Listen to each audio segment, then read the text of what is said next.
اور اگر تمہارا پروردگار چاہتا تو جتنے لوگ زمین میں ہیں سب کے سب ایمان لے آتے، تو کیا تم لوگوں پر زبردستی کرنا چاہتے ہو کہ وہ مومن ہو جائیں؟ حالانکہ کسی شخص کو قدرت نہیں ہے کہ اللہ کے حکم کے بغیر ایمان لائے، اور جو لوگ بے عقل ہیں ان پر وہ کفر و ذلت کی نجاست ڈالتا ہے۔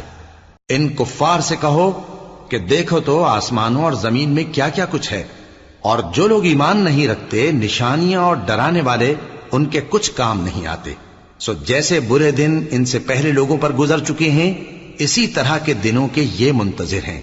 کہہ دو کہ تم بھی انتظار کرو، میں بھی تمہارے ساتھ انتظار کرتا ہوں۔ پھر ہم اپنے پیغمبروں کو اور مومنوں کو نجات دیتے رہے ہیں، اسی طرح ہمارا ذمہ ہے کہ مسلمانوں کو بھی نجات دیں۔ اے پیغمبر کہہ دو کہ لوگو، اگر تم کو میرے دین میں کسی طرح کا شک ہو تو سن رکھو کہ جن لوگوں کی تم اللہ کے سوائے